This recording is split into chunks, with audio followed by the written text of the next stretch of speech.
Hey Radicals, this is Primo, and you are joining me on episode 247, or 24/7. We have a great interview today with the one and only Caleb Maupin. He is the author of the book BreadTube Serves Imperialism. It's a great read, by the way. You should definitely pick up that book. On today's show, we're going to talk about this book in depth. We're also going to talk about the similarities between BreadTube and some of the other folks who I've talked about on the show previously, namely Howie Hawkins, the Gravel Teens, and the Young Turks. Now, before we get to the interview, I actually did want to share an update about the Young Turks, or namely Cenk Uygur. Yesterday, Cenk put out a tweet where he said that he would call Joe Rogan a loser to his face in order to get a $1,000 donation from somebody on Twitter called Mr. M. I responded to Cenk's tweet saying, quote, "I'll make a $5,000 donation if you sit down with me for an hour-long interview about how Jeffrey Katzenberg's money has influenced TYT's reporting/analysis, namely on foreign policy, but also issues like the criminalization of homelessness in Los Angeles." Since my response got hundreds of more likes than Cenk's original tweet, it seems as though many people would like to see this. So I just want to go on the record for saying this is not a ploy. This is not a bluff. I would absolutely love to have Cenk Uygur on the show. Furthermore, I think that anybody who's familiar with my show will vouch for the fact that I would be respectful of Cenk, even though we do disagree, even though I obviously have my concerns about him and TYT. I'm not the kind of host who berates a guest or talks over them. I like to let people get thoughts out and speak in detail, and also respond to any criticisms at length. So Cenk, I just want to make clear you're welcome to be on my show. Many other prominent leftists have been on this show, ranging from Noam Chomsky to Richard Wolff to Mike Gravel to Oliver Stone to Jill Stein to Ralph Nader, and many, many others. So again, you're welcome to be on my show at any time. I will be completely respectful of you. I will ask you pointed questions, but I will let you respond to them at length. And again, I'll be more than happy to make a $5,000 donation to any charity of your choice. Also, Cenk, I really do think that this would be a great forum for you to clear up any kind of misinformation that's out there. You can respond directly to your critics. If you think that there's misinformation out there about what this $20 million investment was, or how it may have influenced TYT, I promise you I'll give you a fair platform to discuss all of these topics at length, and for you to prove why these claims are completely unfounded. So folks, if this is something that you would like to see, please do comment below. Please also like and share. And please reach out to Cenk and TYT to let them know that this is an interview that you would like to see. Now, Radicals, with all of that out of the way, let's get to this interview with Caleb Maupin. Again, I think that you really will enjoy it, especially if you've been following my coverage on TYT, the Gravel Teens, and the corruption within the Green Party. Caleb draws some great parallels to what is happening on BreadTube, as well as highlighting some of the individuals and organizations that may be influencing all of these folks. I also give Caleb the opportunity to respond to some criticisms that he's received. And I also give Caleb your patron questions. Again, folks, remember, for only $1 a month, you can become a patron of this show. Not only will you be keeping a truly independent media outlet going, you'll also get access to all of my guests. And I promise I have some very big guests coming back on the show this month. There are some huge names coming up, and you are definitely going to want to submit questions to them. So please go to patreon.com/PrimoRadical, sign up and become a patron for only $1 a month. And again, you'll get access to all of my guests. So thanks again, folks. And now, without any further ado, let's get to this interview with Caleb Maupin. Caleb Maupin, welcome to the show. Sure. Glad to be here. Yeah, thank you for being on. I'm sorry that it took a while to have you on. I've been wanting to discuss your book, BreadTube Serves Imperialism. And I think that actually, since that book came out, you actually had another book come out as well, right? Well, I'm the editor of a book along with Keaton Mansfield. It's mainly a compilation of other things that have been previously published called Jesus is a Socialist. And it's about, it's intending to spark a conversation about Christianity and Marxism. That was recently released. And I did write a conclusion essay for it, and I was editing it along with Keaton Mansfield. Yeah. How has the reception been so far? Pretty good. Many copies are selling, and people are distributing them on the streets of New York City. The John Brown volunteers are out getting them out. And there was a very good international reception as well. Many Muslims, responded very positively to the release of that book, as did many folks in Latin America. We included a speech by Daniel Ortega, the president of Nicaragua, in the book. So it's received a very warm reception. We actually presented one to the foreign minister of Nicaragua at a church on Sunday, at a church in Manhattan, when he had an event. And he was quite excited to see the book and to see Daniel Ortega's speech in it. Awesome. Well, again, I wanted to have you on today to discuss BreadTube Serves Imperialism, a book that you came out with this past summer. And just for folks out there, I think most listeners and viewers know what BreadTube is, but for those who don't, could you just define what BreadTube is? Well, BreadTube is a social media community that emerged purporting to put out a socialist or left-wing message and counter the ideas of the right wing and the alt-right. And they emerged, and some of the content that they do is good. However, at the same time that they are putting out a message that is opposing racism and opposing sexism and opposing some of the confusion and libertarianism and conspiracy theories of the far right, they're also putting out a message demonizing legit anti-imperialists, equating people who support China or people who support Cuba and Venezuela with neo-Nazis, trying to encourage people not to look at alternative media. So I felt it was necessary to dig into what these BreadTube folks believe and analyze it and write a book about it. And so I did. And the thing is, more people are listening to BreadTube than are listening to the Communist Party, than are listening to the Socialist Party or the Socialist Workers Party. Millions of people are watching these videos by people claiming to be socialists. And so I felt I had a responsibility to dig into what they're actually saying and critique it. So I did. So at the start of your book, you kind of defined who some of the BreadTubers are: Vaush, Destiny, or at least, he travels in the same circles. But you mentioned Steven Hassan, who I think a lot of people don't really know of, or I had never heard of this person before. Who is Steven Hassan? Well, that's the interesting thing. So the whole reason that I decided to go ahead and write the book was because I was approached by some people who follow Steven Hassan very closely and monitor his behavior. And when I found out through their kind of intelligence, basically, that Steve Hassan is an advisor to BreadTube, and I saw Steve Hassan on CNN calling for a mass deprogramming of Americans in the aftermath of January 6th, I thought, this is something bigger. There's a book here. Steve Hassan is the leading cult expert in the United States. He appears on CNN, MSNBC, and other TV news outlets as an expert on cults and brainwashing. He is a former member of the Unification Church, or the Moonies. And after that, he was involved with something called the Cult Awareness Network. And he associated himself with Ted Patrick and Rick Ross and some others. And they, according to Steve Hassan's own admission, engaged in forcible deprogramming, which means kidnapping people, holding them against their will and trying to change their religious beliefs. He was involved in that. Some of his associates, like Ted Patrick, eventually went to prison for kidnapping. He avoided prosecution himself, even though the Cult Awareness Network was bankrupted by lawsuits. And he's proceeded to become this very widely celebrated mainstream media figure who also, in addition to appearing on mainstream media, publishing widely circulated books like The Cult of Trump, he also still charges people thousands of dollars to deprogram them from Scientology or the Moonies or Lyndon LaRouche or other various groups that are considered to be cults. And this is Steve Hassan, and he operates in Massachusetts, in the Boston area, and he is an advisor to ContraPoints, to Caleb Kane of Faraday Speaks, the YouTube channel, and he's been helping the BreadTube community put out their content. And that in and of itself, I thought, is enough of a reason to talk about BreadTube, why it exists, who it serves, and the problems of what they espouse. So when you say that he advises them and helps them with their content, what does that mean exactly? Well, from what I have been told, that he is consulted with. He is a bit of a consultant with some of the different BreadTube voices, specifically in some of the material that they've put out intended to counter the alt-right, some of which is pretty decent. ContraPoints had a great video about incels, had a great video about Jordan Peterson.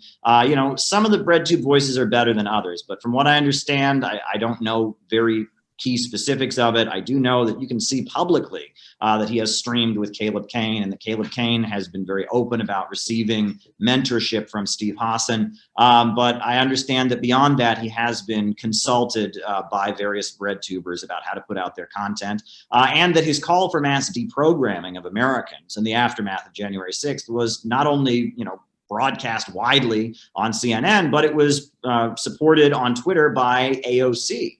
So he is a very well-connected individual, and he seems to be one of the well-connected individuals who is helping BreadTube flourish as the primary voice of socialism in the United States, despite their views being largely contrary to what Eugene Debs and the Black Panthers and the Communist Party USA and so many great socialists and revolutionaries in American history have fought for. What they believe is largely contrary to Marxism, socialism, and anti-imperialism, but they have been cultivated to be the primary left-wing voice on social media. So are there any other forces or individuals who may be influencing BreadTube? Because one thing that really came to the light over this past summer was TYT, and how several years ago there was a major investment from Jeffrey Katzenberg. Something that also I had uncovered in some of my reporting in the Green Party was a very large donation made by George Soros to somebody prominent in the Green Party many years ago. Have you uncovered anything like that, or just any other individuals who may be influencing BreadTube?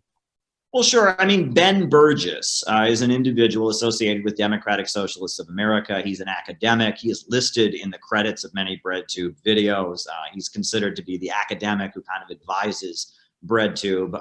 And at the end of the day, I mean, this is all centered around Democratic Socialists of America, which is a left-wing group that was formed during the 1970s, originally as the Democratic Socialist Organizing Committee. And it's you know, I kind of joke that it's this recurring, it goes away and it comes back, and it goes away and it comes back. And if you look at the origins of Democratic Socialists of America, many of the individuals who were key in setting it up were CIA-connected individuals. Gloria Steinem, for example, the voice of American feminism, in her autobiography, she's the founder of Ms. Magazine, she brags about having been a CIA operative in the early 60s, how she and now US Congressman Barney Frank went to the World Festival of Youth and Students, the communist gathering in Vienna, and set off smoke bombs and disrupted it. And she brags about her ties to the CIA and the Central Intelligence Agency.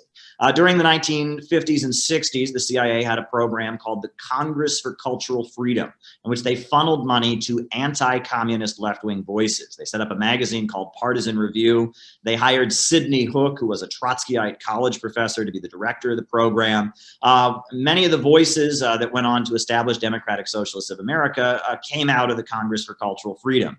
For example, Irving Howe, who's considered to be the intellectual father of Democratic Socialists of America. Irving Howe was very much funded, promoted by the Congress for Cultural Freedom, printed in Partisan Review, had his academic career advanced by the CIA. And there's no shame about this. This might all sound tinfoil hatty, but the entity that we can now call Democratic Socialists of America, a lot of the people at the top of it are tied in with the more liberal wing of the American intelligence apparatus. While the right wing said the way to fight the communists was by being authoritarian and military and traditional and conservative, these folks said the way to fight the communists is to loosen everything, right? Argue that there is no real truth, that everything's kind of a matter of opinion, that sure the Soviets are bad, but we have bad stuff here in the United States too, and maybe we should all just chill out. And it parallels MK Ultra, Project MK Ultra, which was the widespread circulation of drugs in the United States during the 1960s and the promotion of hallucinogens by American intelligence. And there was a feeling that because McCarthyism had failed, and had created almost a blowback effect and caused the civil rights movement to get stronger, caused interest in communism to get stronger among youth in the United States. The way to fight communists was to create an entity that you can call the synthetic left, a postmodern entity, that could kind of diffuse any dissident sentiments into a wave of confusion and disillusionment. And that's really what BreadTube is, the modern day incarnation of. Democratic Socialists of America, Michael Harrington and the Democratic Socialist Organizing Committee emerged in the 1970s. BreadTube is just a continuation of this ongoing operation, which is an attempt to combat, hardline, genuine, Marxist-Leninist anti-imperialism, which has existed and has a very contrary message to BreadTube and Partisan Review and Jacobin and DSA. So again, the entities that I mentioned previously, they all seem to have some connections to each other. TYT, obviously they, as I mentioned, they received money from Katzenberg. Emma Vigeland has also been putting out videos for the Gravel teens. The Gravel teens also put out a letter in Mike Gravel's name at one point asking people to donate to Howie Hawkins, even though Mike Gravel didn't know who Howie Hawkins was at the time. And then, I don't know if you saw my interview with Howie Hawkins, just some of the imperialist talking points that he was pushing in regards to Russiagate and Syria. Do you know of any connections between BreadTube and any of these folks who I just mentioned? Well, okay, well, there's a lot to take apart there. But first things first is Jacobin magazine, right? Jacobin magazine emerged about a decade ago, maybe a little over a decade ago, as this primary internet socialist magazine. And they were promoted on the show All In with Chris Hayes on MSNBC. Mainstream media just decided to just do a segment. Hey, a new socialist web magazine is opening, and they did a promotion of them. Ben Norton, who is a journalist, associates with Gray Zone and others, has revealed that the primary funder of Jacobin is an entity called the Jewish Communal Fund, which is a nonprofit charity that gives money to various causes throughout the United States. A number of the causes that the Jewish Communal Fund gives money to are blatantly pro-Israel lobbying organizations. The Jewish Communal Fund funds, for example, trips to Israel for college students. It funds J Street, which is a critical but pro-Israel think tank that operates on Capitol Hill. And they have given hundreds of thousands of dollars to Jacobin magazine. And Jacobin magazine is the primary vehicle through which the Young Turks and other entities are able to kind of spread their message and speak in the name of socialism. Interestingly, Anna Kasparian, who I just thought was just a liberal, I never thought of her as a socialist. Anna Kasparian is now on staff of the Young Turks, is on staff with Jacobin magazine. And using her position with the Young Turks, she has waged a campaign against Aaron Mate, the anti-imperialist journalist who has criticized U.S. reports about chemical weapons in Syria. And it seems like you can start to connect the dots. Again, you don't want to make any leaps, and there's a danger of doing that. You don't want to say this means this and this means this. You want to make sure that every connection is really there. You don't want to make any leaps. But you can start to see there's a cluster, you can call it. Jacobin, Democratic Socialists of America, Young Turks, BreadTube, Vaush, Thought Slime, ContraPoints, U.S. mainstream media, MSNBC, The New Yorker, the Congress for Cultural Freedom, Ben Burgess, postmodernism.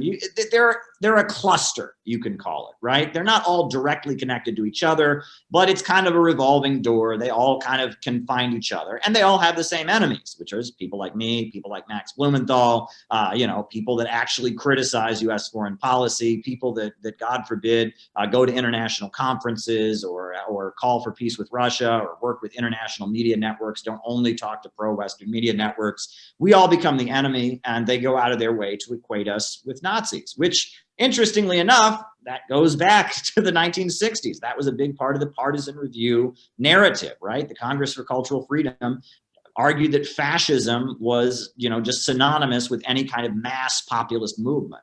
Susan Sontag, Hannah Arendt, their work was being funded by the CIA, and they made this point. They made this argument. Susan Sontag went as far as to say that communism is nothing but the most successful form of fascism. Well, that's nonsense to anyone familiar with history. Communists were the greatest anti-fascists. Communists led the anti-racist movements in this country, the struggle against Jim Crow segregation. But yet, to BreadTube, if you defend Russia, you defend China, you defend Venezuela, you're the same as a Nazi, because everyone knows that America is the homeland of freedom and civil liberties and LGBT rights, and these countries are quote unquote authoritarian regimes.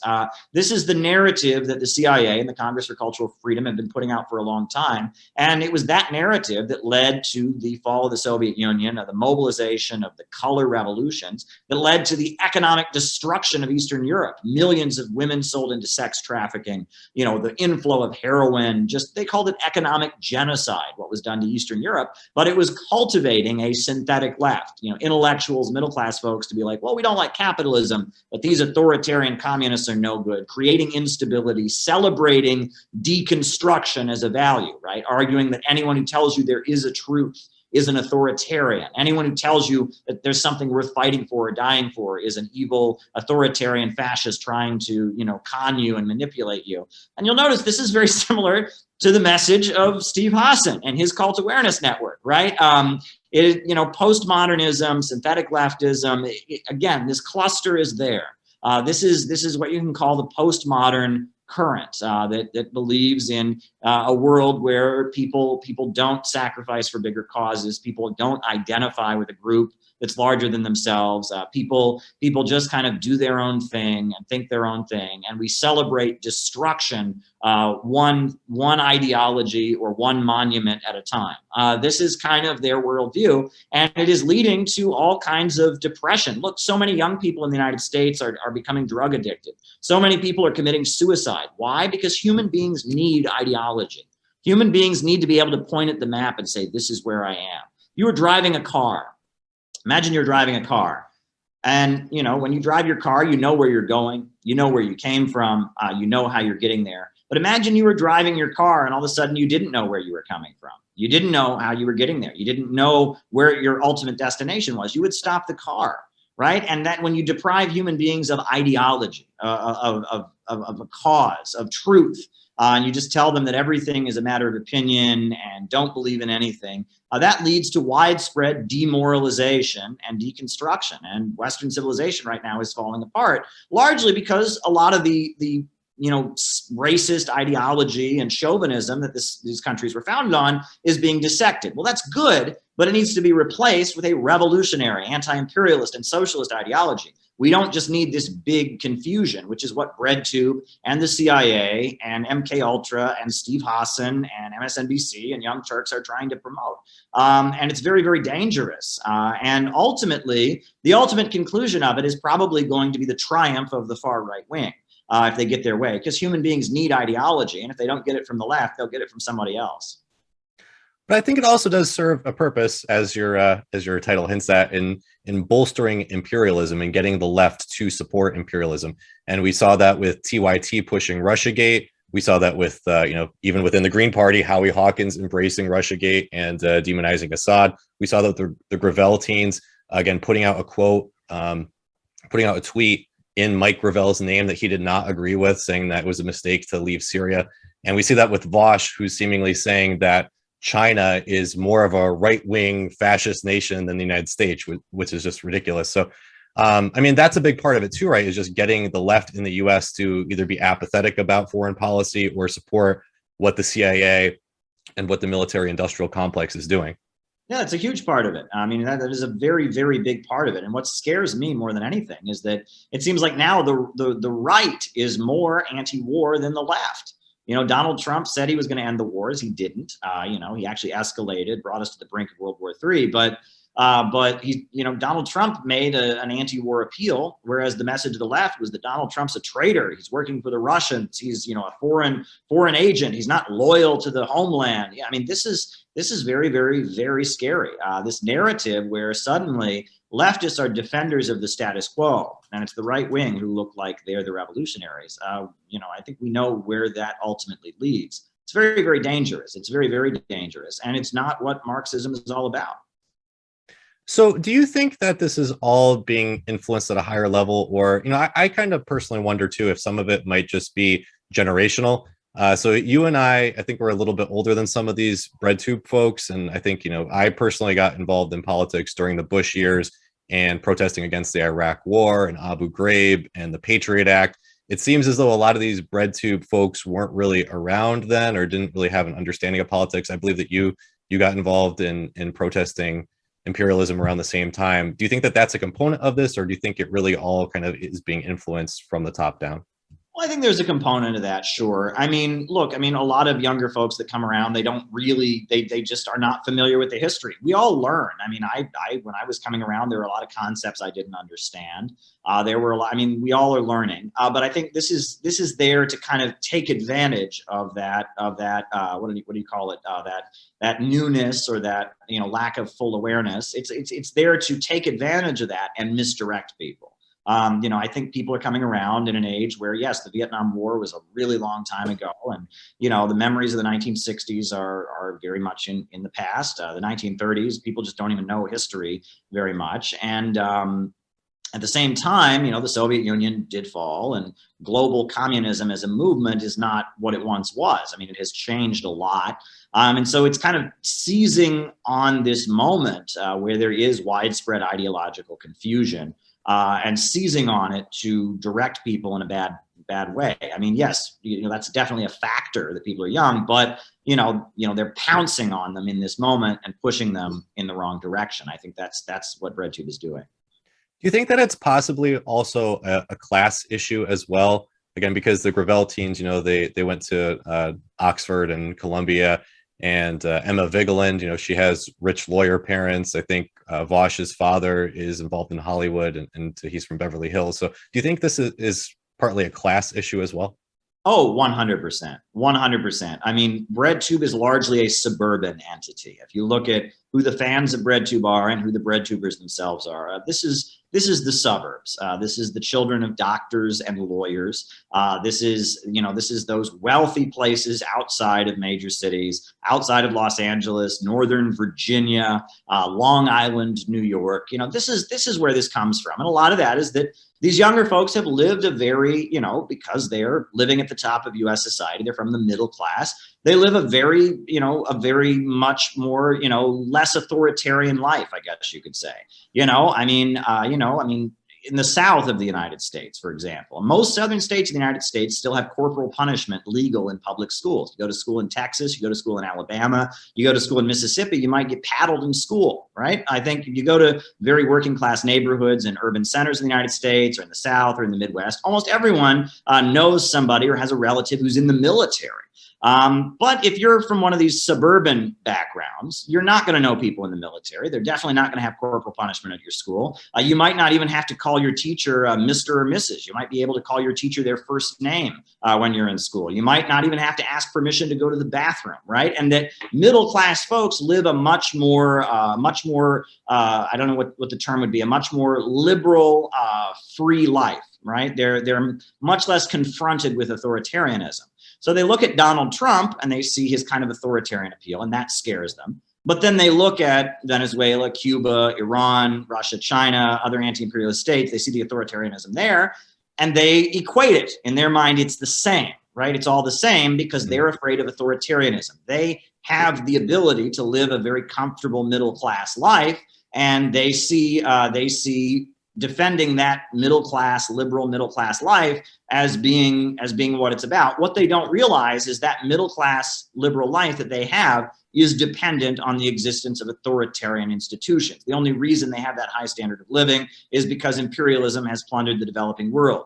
The only reason that they are able to live that comfortable life is because there's these rigid authoritarian right-wing organizations called police departments that often have a very authoritarian attitude among them, and that liberal society, this kind of postmodern liberal society where everyone can just do their own thing and everything's a matter of opinion, is propped up by illiberalism. And that's what they don't seem to understand. They seem to assume that because they had this cushy middle-class upbringing where they were not confronted with authoritarianism, that can just exist for the entire world. Well, I would argue as a Marxist that eventually, yes, we could get to a world without authoritarianism. We could get to a world without any state or any coercion, but that is dependent upon economic development. It's dependent on people being raised out of poverty. And that is what China has been trying to do by raising its country out of poverty, by building up the productive forces. And that is the ultimate goal of socialism, is to raise the living standards and create a society with so much abundance that people can just kind of do what they need and take what they want from each according to his own ability, to each according to his needs. That is the goal. But the middle class of Western capitalism only exists because there are illiberal institutions propping it up. And that's what they don't seem to understand. And that also that freedom is not just this abstract value, right? You didn't have anyone in history talking about human rights or civil liberties until like the 1400s in Europe. And why is that? Because people are just evil? Were people evil until that time? Of course not. It was because never had we reached the level of economic development to necessitate and give birth to that level of freedom. And that freedom and the way human societies are organized is directly related to the mode of production and to the historical trajectory of economic development. And this is very important because you get the voices on the right, like Jordan Peterson and others, that say, oh, the lobsters have hierarchies. It's just in our DNA to have a hierarchy. Hierarchy is just natural. Well, it is in our DNA to have hierarchy, just like it's in our DNA to run. but we don't run all day. We run when we need to or when we want to, right? And that humans do form hierarchies out of necessity. But it is through economic development and the advancement of technology that those hierarchies can be loosened, right? And that it is through, the struggle to eventually get beyond scarcity and get to a post-scarcity society of vast material abundance that we can see the loosening of the authoritarian structures and making it an abstract value that, there's good countries that have freedom, there's bad countries that don't, is completely obscuring this very important historical materialist Marxist understanding. So one person that I want to ask you about too is Noam Chomsky. Obviously, I know you mentioned that you were influenced by him, as I have been. He's been a guest on the show before. And, he spoke out against Russiagate, which I appreciated a lot. But he's also, I think, fallen in line with some of these tendencies insofar as saying that we do need troops in Syria. Just also, some various things. He essentially believed the government line about the John F. Kennedy assassination, which just seems a little odd to me. I'm just wondering what your thoughts are on Chomsky overall. Do you think that he's been misguided on some topics, or just your general thoughts? Well, the thing is that the role that Chomsky plays now and the role he played during the Cold War are different, but you can also see a continuity there.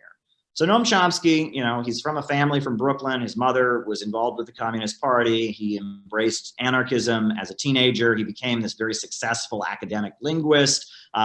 During the height of the Vietnam War, he was already very well known as an academic, but he then stepped up and began criticizing the Vietnam War.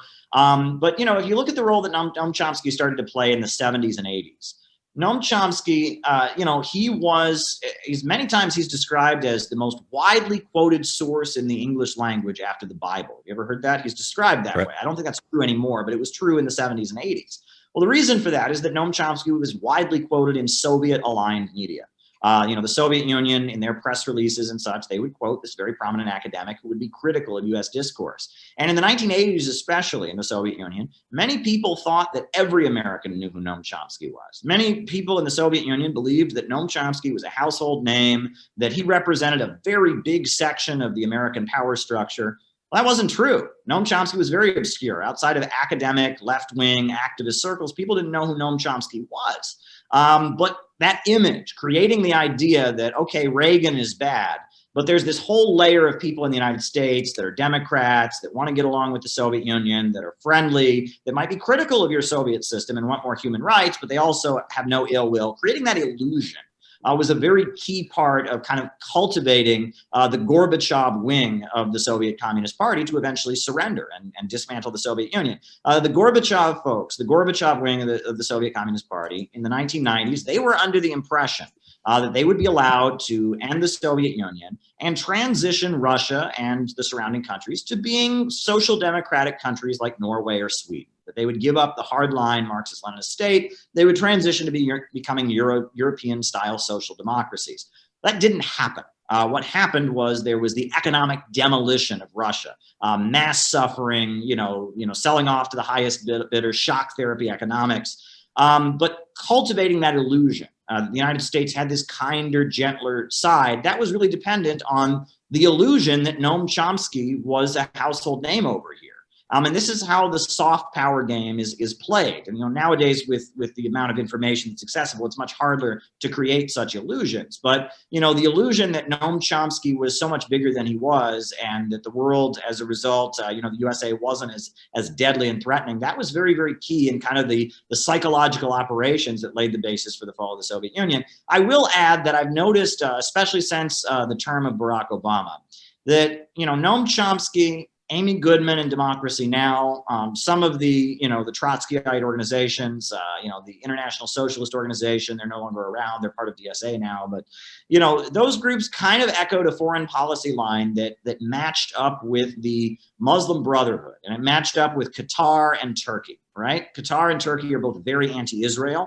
But they're also very opposed to Iran. They also call for the overthrow of the Syrian government. And the Obama administration had a strategy, basically, during the Arab Spring of using the Muslim Brotherhood, which is a very big current in the Muslim world, using them as allies of the United States against Syria, against Libya. And the Obama administration did a lot to cultivate the Muslim Brotherhood. And their foreign policy perspective is very much the foreign policy perspective of Noam Chomsky and of Amy Goodman and of a lot of the Trotskyite organizations. Haymarket Books, which receives a lot of funding from nonprofits, they kind of echo that perspective. And so I see a similarity there. Now, I'm not saying I don't have direct evidence of, it's not like Turkey is funding Noam Chomsky or anything like that. Well, I guess I'd push back on that just insofar as he's been so supportive of the Kurds, right? And actually, that's what he was saying, why he would support U.S. troops in Syria to protect Kurds from Turkey. Sure. And I've also about my own personal interaction with Noam Chomsky, which you can watch on YouTube.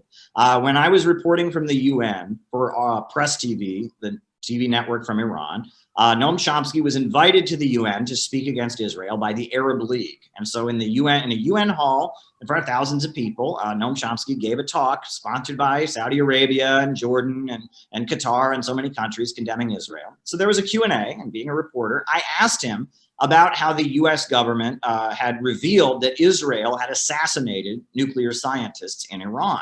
And if you watch the video, Noam Chomsky answered my question, I would say using, what you can call maybe the 4 Ds of dodgeball: dip, dodge, duck, and dodge. He basically said, well, why are you going to focus on just one crime? And he went over Israel committing atrocities. And then from there, he said he gave me a quote I could not use, basically. That thing you referred to, I think that's been revealed, or something like that. Very carefully done, because he didn't want to offend his host. He was there, at the behest of the Arab League. Correspondent with Press TV News.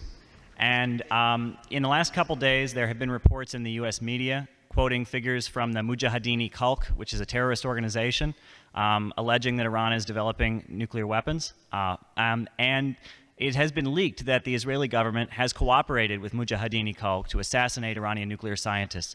And my question is that a violation of international law? And why is it that Israel is cooperating with what was at one point universally recognized as a violent terrorist organization? Violation of international, we can debate this or that fact that's not yet accepted and agreed, but there are gross violations of international law which are proclaimed openly and publicly and presented with self-praise. So, for example, suppose that when President Obama, or any Western, any American diplomat or journalist, says that with regard to Iran, all options are open, as is said constantly. What does that mean? All options are open means force is open, means nuclear attack is open. Those of you who may recall an obscure document called the UN Charter might remember Article 2, which bans the threat or use of force in international affairs.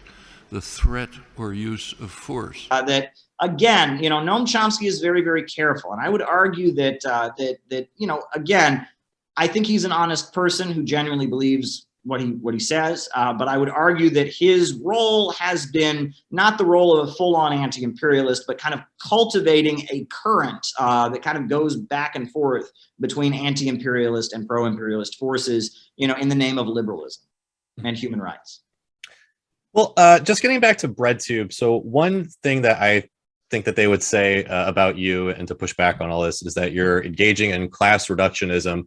You're giving cover to racists and nationalists, and many have said that you're a Nazbol.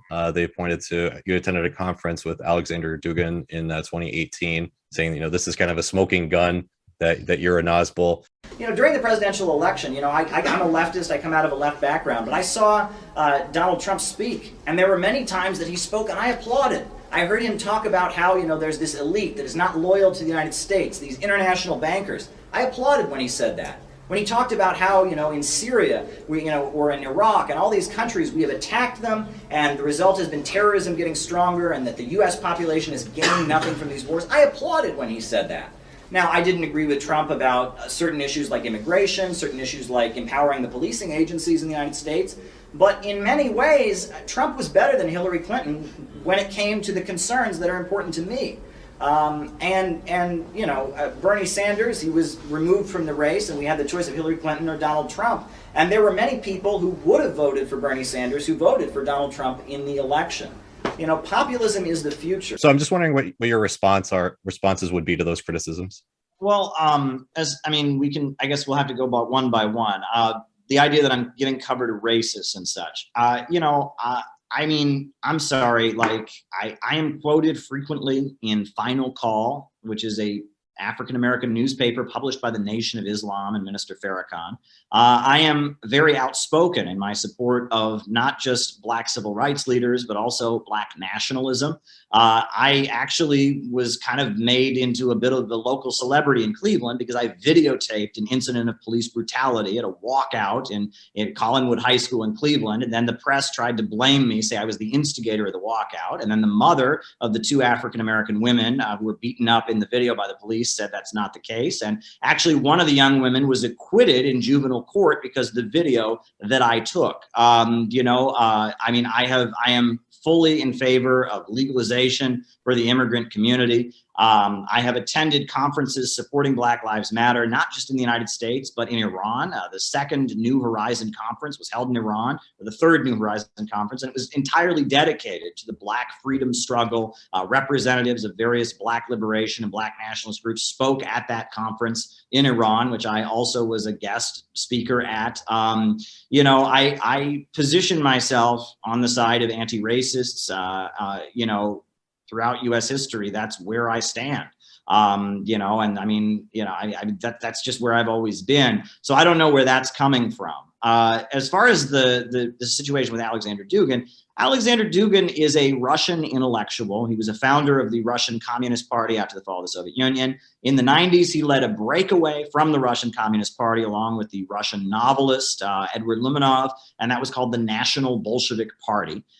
In 2007, the National Bolshevik Party was dissolved, but Dugin was kicked out of it prior to that. They had a strong disagreement. Dugin now leads something in Russia called the Eurasian Movement, which is a think tank. Dugin is, at this point, he is certainly no longer a Marxist. His views are described as traditionalist and conservative. He draws a lot from Julius Evola. He draws a lot from Oswald Spengler and his book, The Decline of the West. And he argues that, countries like Russia and China, they are civilizations that have been around for thousands of years and that they are less individualist than the West. He has his own unique view. That is clearly not my view. I'm a Marxist. I firmly believe in historical progress, dialectical and historical materialism. I don't share his views, but I support the people of Russia in their struggle against American imperialism. And he is a very important intellectual in Russia who is also, aligned with the people of Russia in their struggle against imperialism and is a very important voice. So I jumped at the opportunity to be able to meet with him. Now, the speech I gave, I could have worded things a little more carefully. I didn't really know I was giving that speech until about 5 minutes beforehand. But I'm not ashamed to have associated with Dugin, and I would do it again. I don't equate Dugin with Hitler. I don't equate Dugin with neo-Nazis. I consider Dugin to be a right-wing, conservative, anti-imperialist in Russia.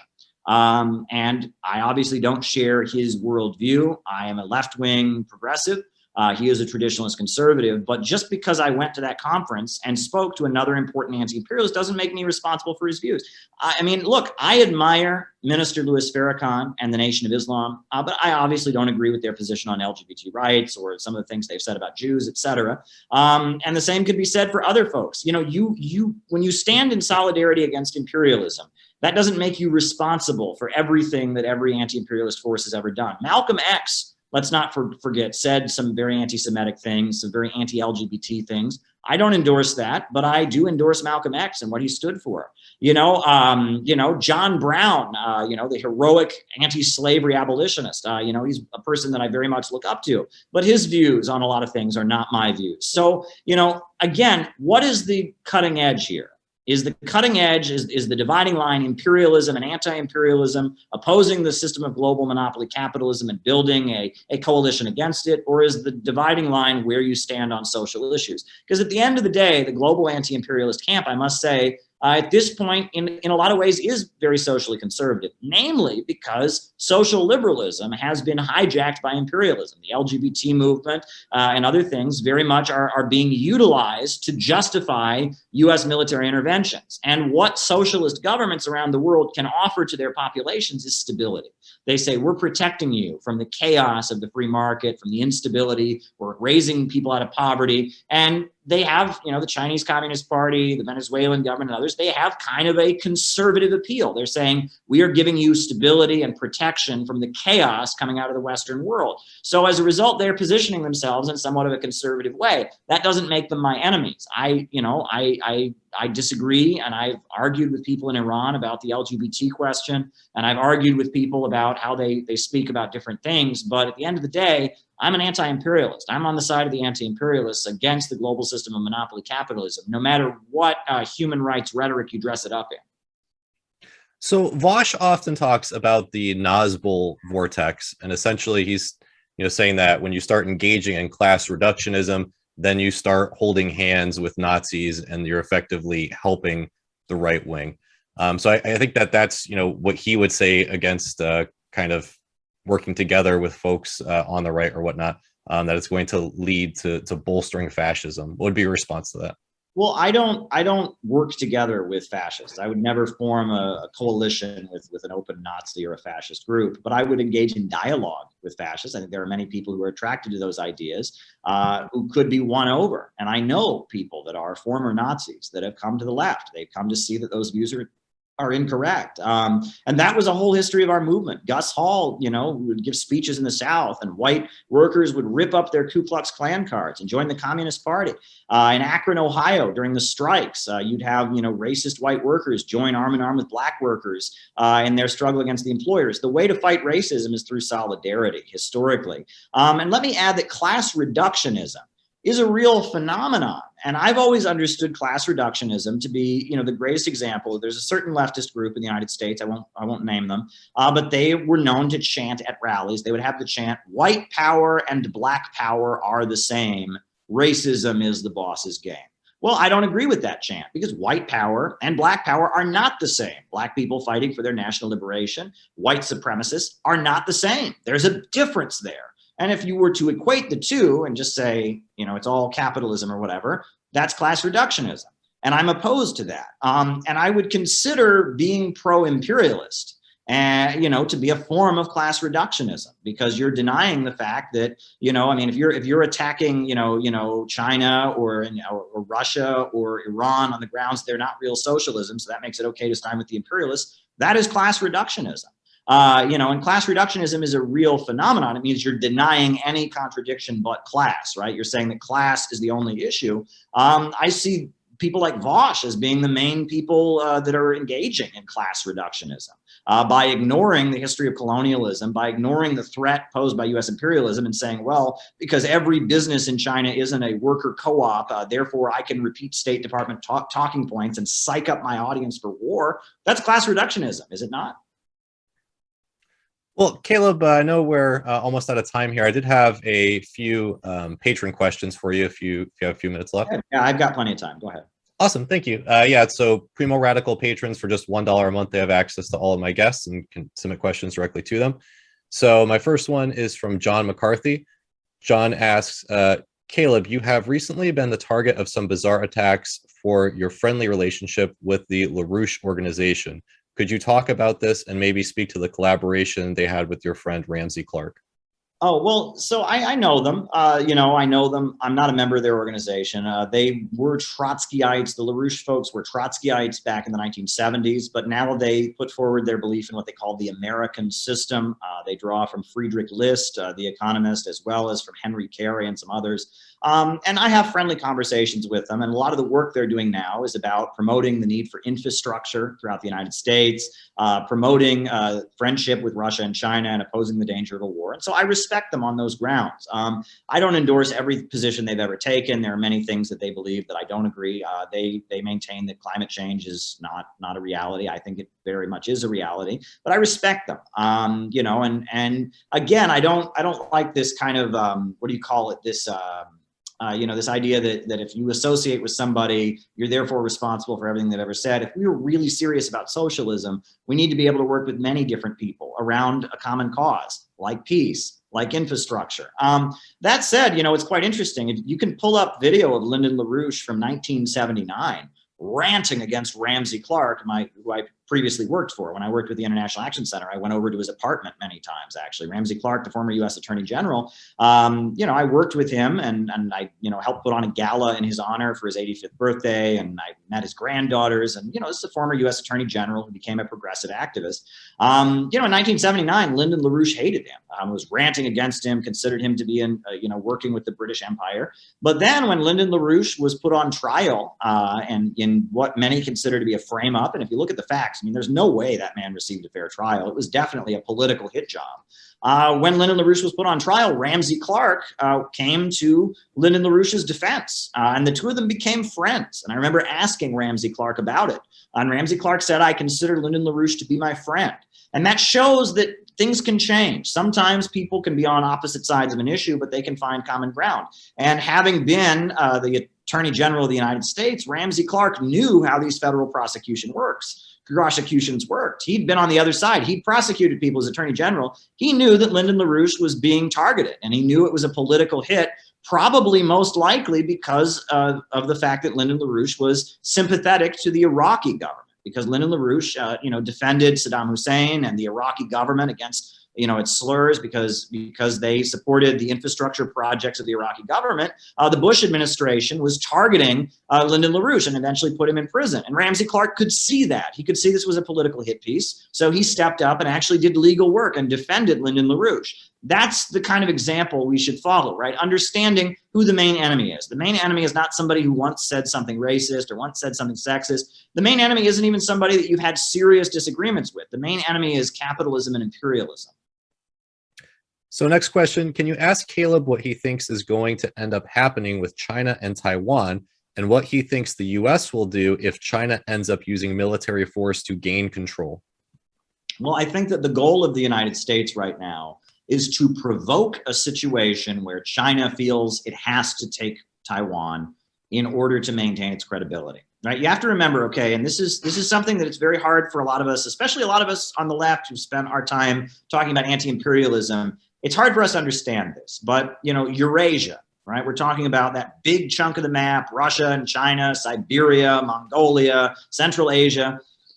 Those are landlocked areas, and there are many different ethnic and religious groups throughout Eurasia. And if you go to Russia, one of the greatest heroes in Russian history is Ivan the Terrible. And if you go to China, one of the greatest heroes in Chinese history is the Qing dynasty.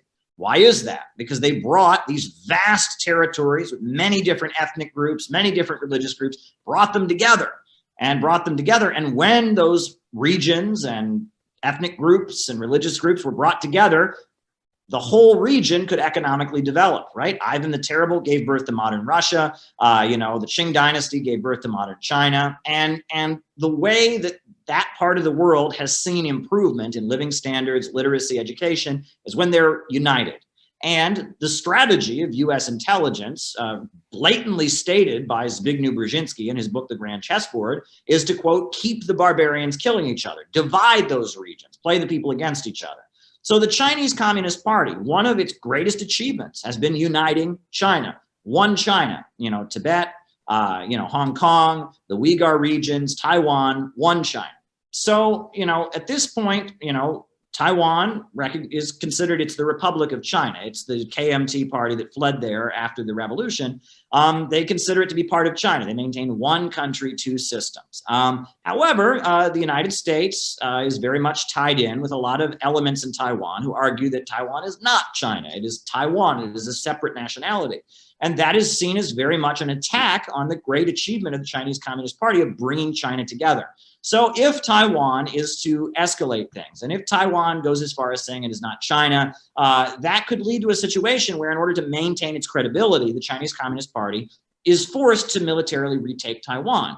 And that will then, of course, give the United States the opportunity to scream from the heavens that China is imperialist, is violating the sovereignty. And that's the strategy. It's very similar to the Afghan trap, right? The Soviet Union basically was forced into a situation where they had to send their military to Afghanistan. The People's Democratic Party was being slaughtered, so they had a coup and came to power prematurely when they didn't have the support of a lot of folks in the countryside. And the United States was sending Islamic terrorists into Afghanistan like bin Laden. So the Soviet Union was forced to intervene in Afghanistan, and then the United States played that up. The Soviets have invaded Afghanistan.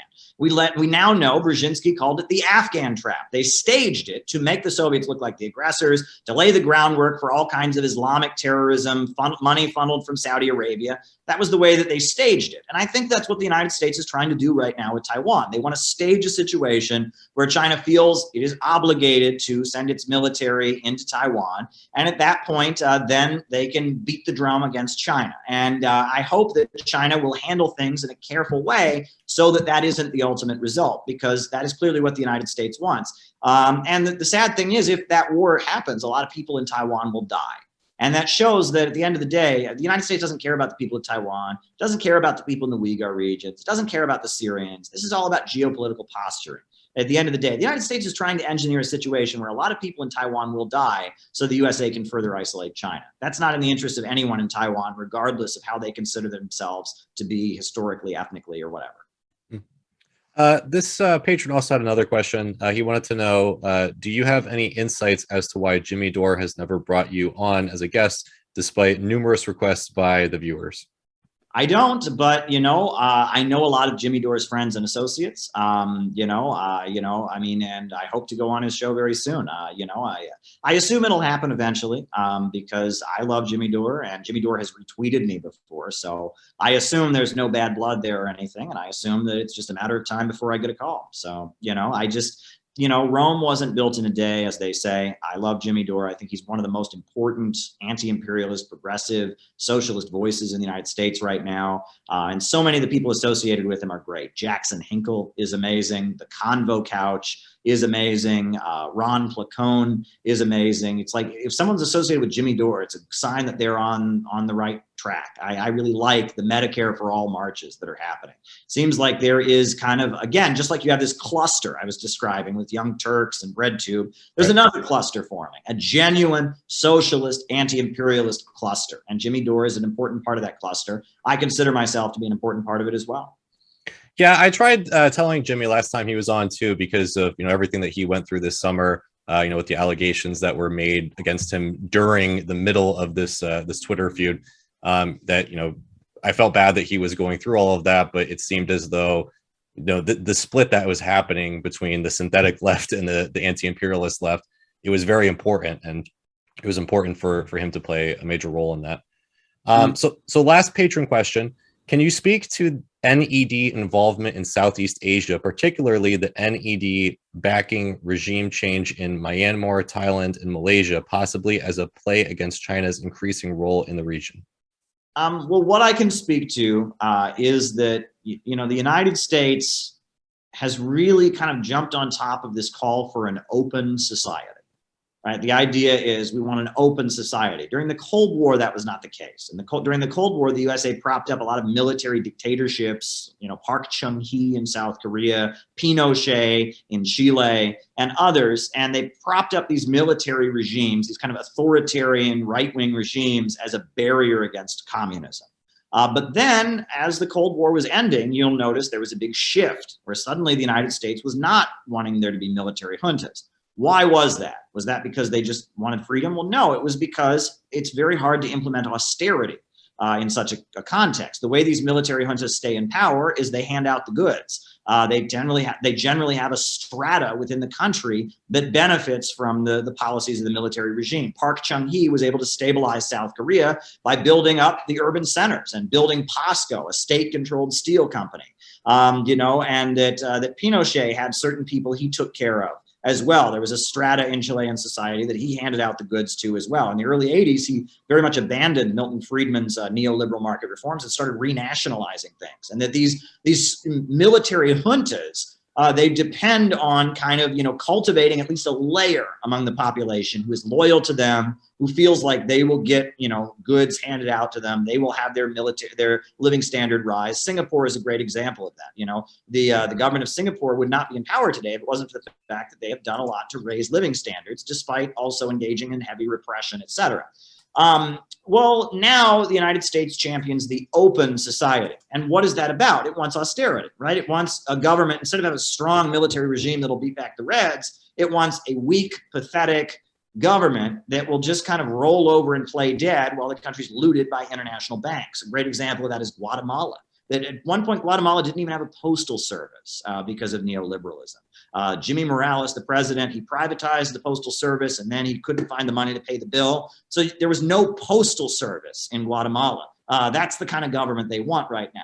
Well, a lot of people in those countries don't particularly want a government that is weak and pathetic. They want maybe, the strong military juntas that were once supported by the United States because they offer stability against the chaos that austerity would bring. So with the United States kind of opposing some of these authoritarian regimes they once supported as a barrier against communism, that creates an opening for China to go to those authoritarian regimes and say, wow, you offer stability to your population. We can help you with that. We can build you some airports. We can build you some high-speed railway, but you have to trade with us. And so we're seeing kind of a weird shift. And that's what really explains what's going on there. That, I'm for human rights. I'm against violations of civil liberties. I'm for LGBT rights. I'm for free speech. I'm for free speech online and all of that. So I'm not endorsing what these various military juntas are doing, but I'm explaining that there's been a shift in how the USA positions itself. And much like during the Cold War, they discovered that the synthetic left narrative was much more effective in fighting communism and ultimately led to the downfall of the Soviet Union.